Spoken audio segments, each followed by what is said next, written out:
ಇತ್ತೀಚಿನ ಸಂಚಿಕೆಗಳನ್ನು ಜಾಹೀರಾತಿನ ಕಿರಿಕಿರಿ ಇಲ್ಲದೆ ನೋಡಿ.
ಯಾಕೆ ಕಣ್ಣೀರು?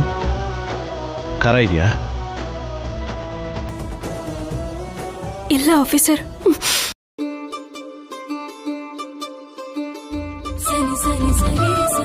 ತಿನ್ನು.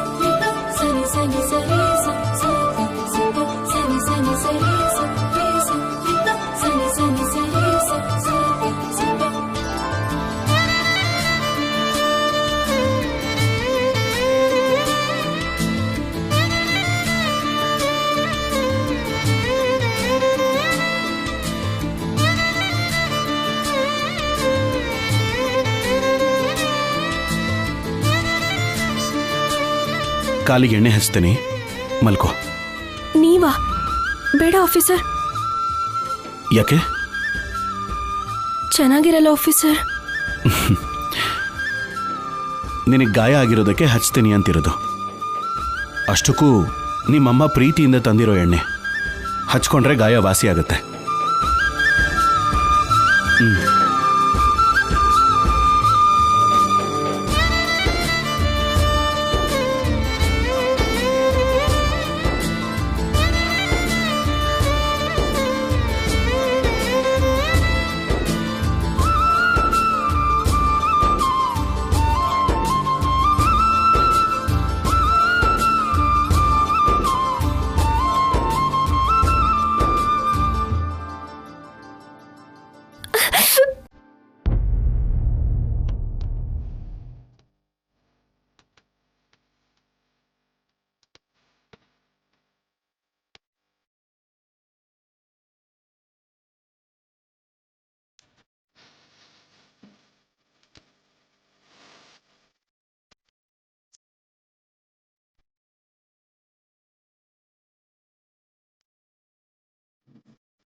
ಇವ್ ನಗುನ ಹೀಗೆ ನೋಡ್ತಿದ್ರೆ ನನ್ನ ಮನಸ್ಸಲ್ಲಿರೋ ನೋವೆಲ್ಲ ಹಾಗೆ ಮಾಯ ಆಗೋಗ್ತಿದ್ದೀರಿ.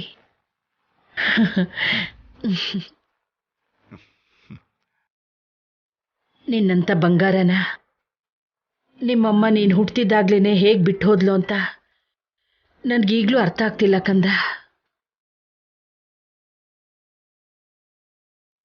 ಆದರೂ ನೀನು ತುಂಬ ಅದೃಷ್ಟವಂತ. ನಿಮ್ಮಮ್ಮ ಇದ್ರು ನಿನ್ನನ್ನು ಕಲ್ಯಾಣಿಯಷ್ಟು ಜಾಗೃತೆಯಿಂದ ಪ್ರೀತಿಯಿಂದ ನೋಡ್ಕೋತಿರ್ಲಿಲ್ವೇನೋ. ನಿಜ ಹೇಳಬೇಕು ಅಂದರೆ ನನ್ನ ಮೊಮ್ಮಗಳು ಅಂತ ಹೊಗಳ್ತಾ ಇಲ್ಲ. ಹೋದ ಜನ್ಮದಲ್ಲಿ ನೀನೇನು ಪುಣ್ಯ ಮಾಡ್ಕೊಂಡು ಹುಟ್ಟಿದ್ಯೋ ಅದಕ್ಕೆ ನನ್ನ ಮೊಮ್ಮಗಳು ಕಲ್ಯಾಣಿ ನಿನಗೆ ಅಮ್ಮನಾಗಿ ಸಿಕ್ಕಿದ್ದಾಳೆ. ನಿಮ್ಮಮ್ಮನೇ ಅಲ್ಲ, ಅನುಪಮ ಅಜ್ಜಿ ಕೂಡ ದೇವ್ರು ಕೊಟ್ಟಿರೋ ವರನೇ. ಸರಿಯಾಗಿ ಹೇಳಿದೆ ಪಾರ್ವತಿ. ಇವನು ನೋಡ್ತಿದ್ರೆ ಕಲ್ಯಾಣಿ ನೋಡ್ತಿದ್ರೆ ಅನುಪಮ ನೆನಪಿಗೆ ಬರ್ತಾಳೆ. ತಲತಲಾಂತರದಿಂದ ಇದೇ ನಡೀತಾ ಇದೆ. ಏನ್ ಅನುಪಮ ಆಗ್ಲೇ ಬಂದ್ಬಿಟ್ಟೆ? ಶೌರ್ಯ ಕೆಲ್ಸಕ್ಕೆ ಹೋದ್ರೆ ಕಲ್ಯಾಣಿನ ನೋಡ್ಕೊಳ್ಳೋದಕ್ಕೆ ದಮಯಂತಿಗೆ ಮನ್ಸಿರ್ಬೇಕಲ್ವಾ? ನೀನೇ ಪಕ್ಕದಲ್ಲಿದ್ದು ನೋಡ್ಕೋಬೇಕು. ಕಲ್ಯಾಣಿನ ಅಂತ ಪರಿಸ್ಥಿತಿಲಿ ಬಿಟ್ಟು ಬರಬೇಕು ಅಂದ್ರೆ ಅನುಪಮಗಾದ್ರೂ ಹೇಗ್ ಮನ್ಸು ಬರುತ್ತೆ ಹೇಳು ಪಾರ್ವತಿ? ಆ ರಾಕ್ಷಸಿ ದಮಯಂತಿ ಅನುಪಮಗೇನೋ ಬೈದು ಹೊರಟೋಗೋ ಅಂದಿರ್ತಾಳೆ. ಅದಕ್ಕೆ ಅನುಪಮ ಬೇಜಾರ್ ಮಾಡ್ಕೊಂಡು ಬಂದಿರ್ತಾಳೆ. ಕಲ್ಯಾಣಿ ಪರಿಸ್ಥಿತಿ ಏನು ಅಂತ ನೋಡ್ತಾನೆ ಇದ್ದಾಳಲ್ವಾ? ಕಲ್ಯಾಣಿ ಆರೋಗ್ಯವಾಗಿದ್ದಿದ್ರೆ ಪರವಾಗಿಲ್ಲ. ಹುಷಾರಿಲ್ದಾಗ ಕೂಡ ದಮಯಂತಿ ಹಾಗೆ ಸಾಧಿಸೋದು ಸರಿಯಲ್ಲ ಅಲ್ವಾ? ಆದ್ರೂ ಕಲ್ಯಾಣಿ ಏನ್ ತಪ್ಪು ಮಾಡಿದಾಳೆ ಅಂತ ದಮಯಂತಿ ಹೀಗೆ ವರ್ತಿಸ್ತಿದ್ದಾಳೆ? ಕಲ್ಯಾಣಿ ಯಾವ ತಪ್ಪು ಮಾಡಿಲ್ಲಮ್ಮ. ಎಲ್ಲ ತಪ್ಪುಗಳನ್ನು ನಾನೇ ಮಾಡಿದ್ದು. ಕಲ್ಯಾಣಿನ ನಾನು ದತ್ತು ತಗೊಂಡಲ್ಲ. ಅದಕ್ಕೆ ದಮಯಂತಿ ಕಲ್ಯಾಣಿ ಮೇಲ್ ಕೋಪನ ನನ್ನ ಮೇಲೆ ತೋರಿಸ್ತಾ ಇದ್ದಾಳೆ. ಸಂಪದ ಸಿದ್ದು ಮಾಡಿದ ತಪ್ಪುಗಳಿಗೆ ಕಲ್ಯಾಣಿಗೆ ಶಿಕ್ಷೆ ಕೊಡ್ತಾ ಇದ್ದಾಳೆ. ಮಗು ಬೇಡ ಅಂತ ಬಿಟ್ಟು ಹೋಗಿರೋ ಆ ಸಿದ್ದು ಸಂಪದ ಮತ್ತ್ಯಾಕೆ ವಾಪಸ್ ಬಂದ್ರು? ಅಷ್ಟಕ್ಕೂ ಮಗುನ ಯಾಕೆ ತಗೊಂಡು ಹೋಗ್ಬೇಕು ಅಂತ ನೋಡ್ತಿದ್ದಾರೆ. ಹೆತ್ತು ಮಗು ಮೇಲೆ ಪ್ರೀತಿ ಇರೋದೇ ಆದ್ರೆ ಸಂಪದ ಹಾಗೆ ಮಗುನ್ ಬಿಟ್ಟು ಹೋಗ್ತಿರ್ಲಿಲ್ಲ. ಇವಾಗ ಇದ್ದಕ್ಕಿದ್ದ ಹಾಗೆ ಮಗುನ್ ಕರ್ಕೊಂಡು ಎಲ್ಲಿಗೆ ಹೋಗ್ತಾರೆ? ಅವ್ರಿಗೆ ದಿಕ್ಕಿಲ್ಲ. ಮಗುನ ಹೇಗ್ ನೋಡ್ಕೋತಾರೆ ರೀ? ಶೌರ್ಯನ್ಗೆ ನೋವು ಕೊಟ್ಟು ಈ ಚಿಕ್ಕ ಮಗು ಜೀವನ ಕೂಡ ಹಾಳು ಮಾಡಬೇಕು ಅಂತ ನೋಡ್ತಿದ್ದಾರೆ ಅವರು. ಯಾಕೆ ಹೀಗೆಲ್ಲ ಮಾಡ್ತಿದ್ದಾರೆ ಸಿದ್ದು ಸಂಪದ? ಮಗುನ ಕರ್ಕೊಂಡು ಹೋದ್ರೆ ನೋವು ಪಡ್ತಾ ಕೂತ್ಕೋತಾರೆ ಅಂತ ಅನ್ಕೋತಿದ್ದಾರೇನೋ ಅವರು. ನಾನೇ ಶೌರ್ಯನ್ ಹೇಳಿ ಇಬ್ರನ್ನು ಸುಟ್ಟು ಬಿಸಾಕು ಅಂತೀನಿ. ಏನ್ ಅನ್ಕೊಂಡಿದ್ದಾರೆ ಅವರು? ಆ ಸಿದ್ದು ಯಾವ ಸಮಯದಲ್ಲಿ ಏನ್ ಮಾಡ್ತಾನೆ ಅಂತಾನೆ ಅರ್ಥ.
ಸಿದ್ದು,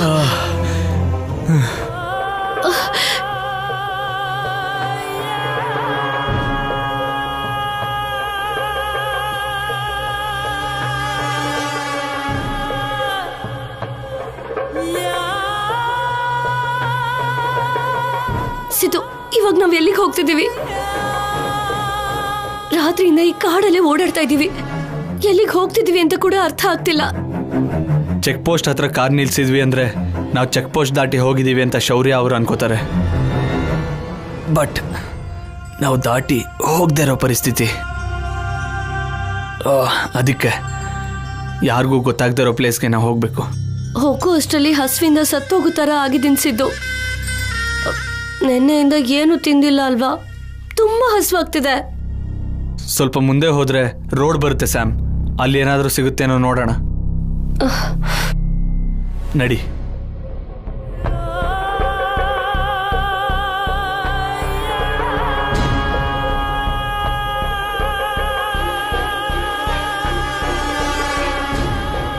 ಸ್ಯಾಮ್, ಟಿಫಿನ್ ಗಾಡಿ ಬಾ.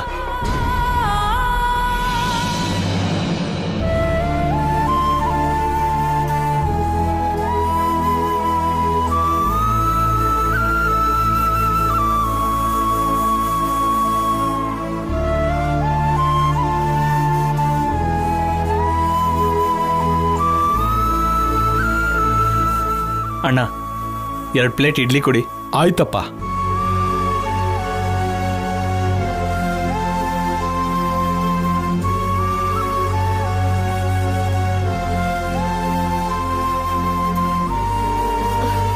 ತಗೊಳ್ಳಿಮ್ಮ.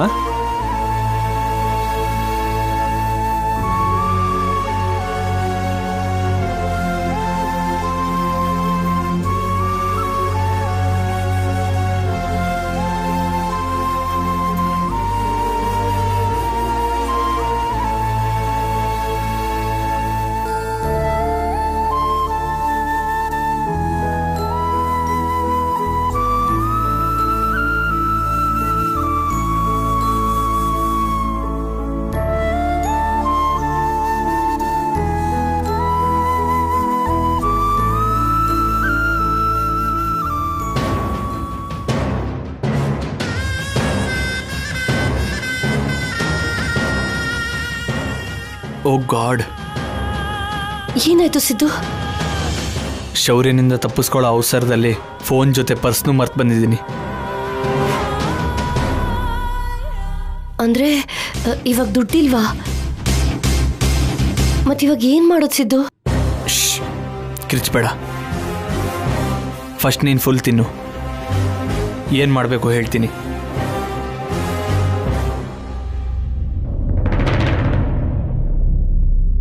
ಅಣ್ಣ, ಬಿಸಿಯಾಗಿ ಏನಿದೆ? ವಡೆ ಇದೆ. 2 ಪ್ಲೇಟ್ ಕೊಡು. ಸರಿ.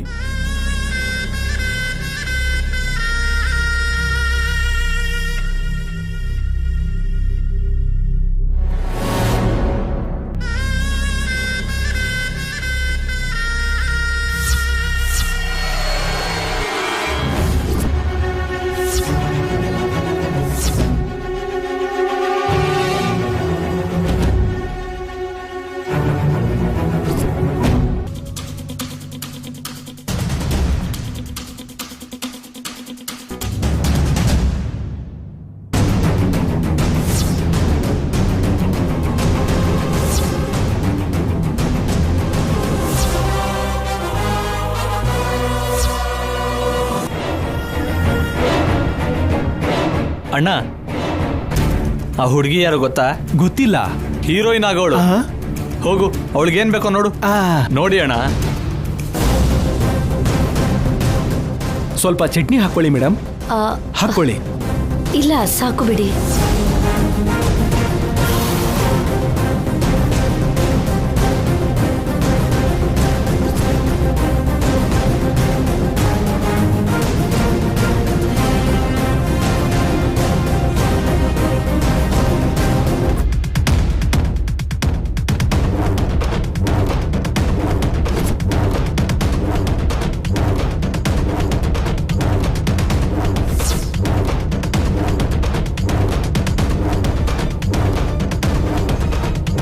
ಮೇಡಮ್, ನೀವು ಹೀರೋಯಿನ್ ಆಗ್ತಿದ್ದೀರಂತೆ? ಹೌದು ಸರ್. ಈ ಮೊದಲು ಯಾವ್ದಾದ್ರು ಸಿನಿಮಾ ಮಾಡಿದೀರಾ? ಗೊತ್ತಿಲ್ಲದೆ ಕೇಳ್ತಿದ್ದೀನಿ ಮೇಡಮ್. ಇರ್ಲಿ ಬಿಡಿ, ಪರವಾಗಿಲ್ಲ. ತಪ್ಪು ತಿಳ್ಕೊಬೇಡಿ.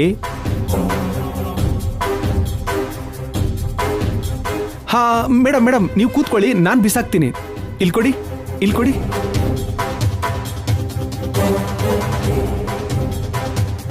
ಮೇಡಮ್ ತಗೊಳ್ಳಿ, ತಗೊಳ್ಳಿ.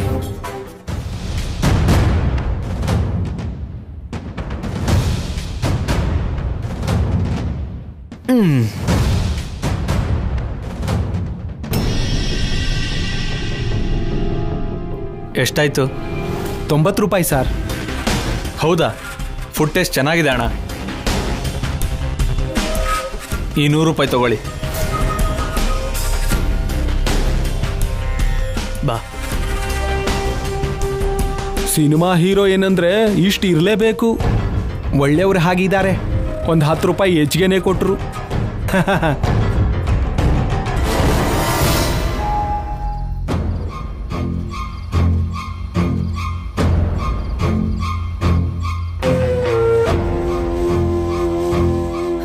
ಅಯ್ಯಯ್ಯಯ್ಯೋ, ಇದೆಂತ ಖಾರನಪ್ಪ ದೇವ್ರೆ. ಗುಂಟೂರು ಮೆಣಸಿನ್ಕಾಯಿ ಅನ್ಸತ್ತೆ. ಖಾರದ ಪುಡಿ ಬಿದ್ದಿರೋದು ನನ್ನ ಕಣ್ಣಿಗೆ, ಆದ್ರೆ ಹೊಟ್ಟೆ ಯಾಕೆ ಉರಿತಿದೆ?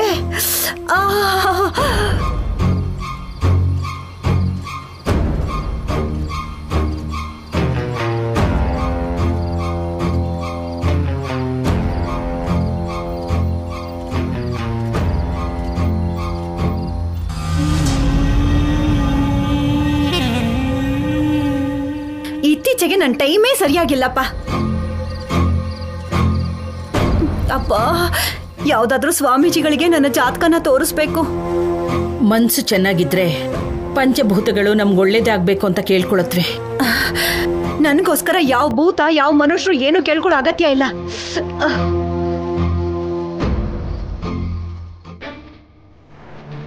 ಅನುಪಮಾ, ಏನಮ್ಮ? ಮಜ್ಜಿಗೆಲಿ ಸ್ವಲ್ಪ ಜೀರಿಗೆ ಬೆರೆಸಿ ಮಗ್ಳು ಕೊಡು, ಉರಿ ಕಮ್ಮಿ ಆಗುತ್ತೆ. ಸರಿಮ್ಮ. ಅಮ್ಮನ್ಗೇನಾಗಿದೆ? ನನಗ್ ಮಜ್ಜಿಗೆ ಕೊಡಕ್ ಹೇಳ್ತಿದ್ದಾರೆ. ನನ್ನಿಂದ ಏನಾದ್ರೂ ಕೆಲಸ ಆಗ್ಬೇಕಾ?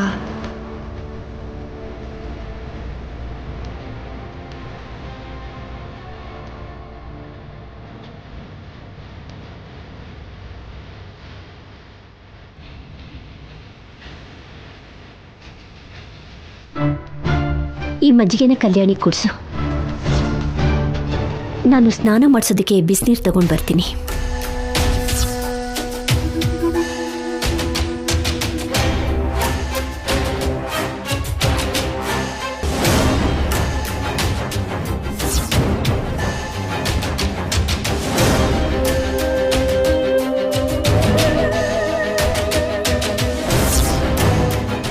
ಅನಗತ್ಯವಾಗಿ ನಮ್ಮಮ್ಮನಿಗೆ ಒಳ್ಳೆ ಬುದ್ಧಿ ಬಂದ್ಬಿಟ್ಟಿದ್ಯಲ್ಲ ಅನ್ಕೊಂಡೆ. ಆದ್ರೂ ನಮ್ಮನೆ ಬಂಗಾರನೇ ಸರಿ ಇಲ್ಲ ಅಂದ್ಮೇಲೆ ಅಂಗಡಿಯವ್ನ್ಗೆ ಹೇಳಿ ಏನ್ ಪ್ರಯೋಜನ? ನೆನ್ನೆ ರಾತ್ರಿಯಿಂದ ಕಣ್ಣಿಗೆ ಕಾರ್ತ್ ಪುಡಿ ಬಿದ್ದಿದೆ ಅಂತ ಒದ್ದಾಡ್ತಾ ಇದ್ರು ಹೆತ್ತು ಮಗನೇ ತಿರುಗ್ ನೋಡ್ಲಿಲ್ಲ.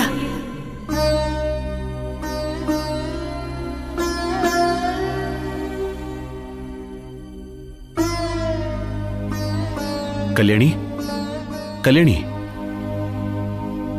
ಎದ್ದೇಳು. ನಿಧಾನ.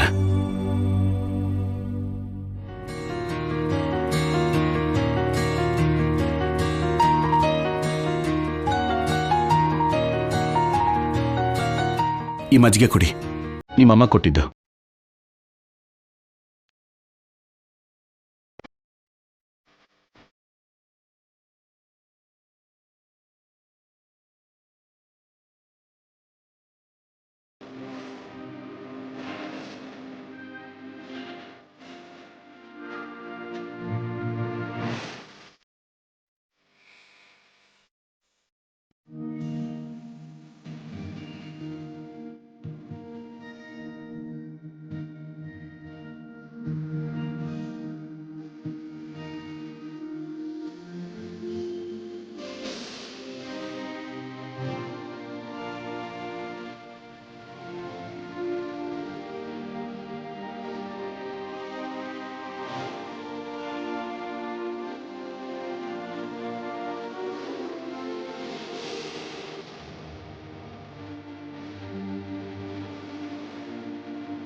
ಕಲ್ಯಾಣಿ, ಮಲ್ಕೋಬೇಡ.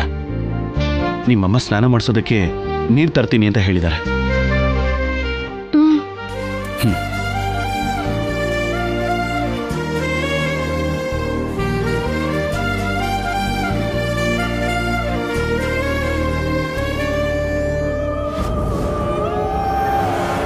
ಶೌರ್ಯ, ಏನಮ್ಮ? ಕಲ್ಯಾಣಿ ಮಜ್ಜಿಗೆ ಕುಡಿದ್ಲಾ? ಕುಡಿದ್ಲಮ್ಮ. ಹೇಗಿದ್ಯಂತೆ? ಸ್ವಲ್ಪ ಪರವಾಗಿಲ್ಲಮ್ಮ. ಇನ್ನೂ ಏನಾದ್ರೂ ಜ್ಯೂಸ್ ಬೇಕೇನೋ? ಗಂಟೆಗೊಂದ್ಸಲ ಕೊಟ್ಕೊಂಡು ಪಕ್ಕದಲ್ಲೇ ಇದ್ದು ನೋಡ್ಕೋ. ಸರಿನಮ್ಮ. ಏನೋ ಸರಿ? ನಿನ್ಗೆ ಹೆತ್ತ ತಾಯಿಗಿಂತ ಆ ಕಲ್ಯಾಣಿನೇ ಹೆಚ್ಚಾಗೋದ್ಲಲ್ಲ? ಏನಮ್ಮ ಹಾಗೆ ಹೇಳ್ತಿದ್ಯಾ? ಇವಾಗ ಏನಾಯ್ತು ಅಂತ? ಕಾಲು ಗಾಯ ಆಗಿರೋ ಆ ಕಲ್ಯಾಣಿ ನಿನ್ನ ಕಾಣಿಸ್ತಿದ್ದಾಳೆ. ಕಣ್ಣೂರಿ ಅಂತ ಕೂತಿರೋ ಹೆತ್ತ ತಾಯಿ ನಿನ್ನ ಕಾಣಿಸ್ತಿಲ್ಲ ಅಲ್ವಾ?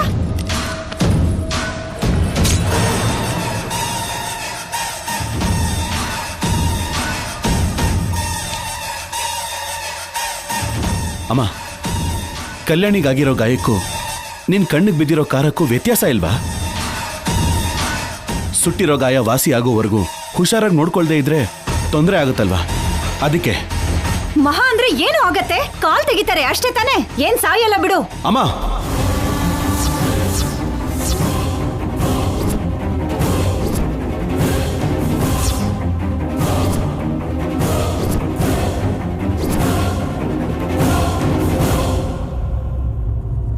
ಬಾಯಿಗೆ ಬಂದ ಹಾಗೆಲ್ಲ ಮಾತಾಡ್ಬೇಡಮ್ಮ.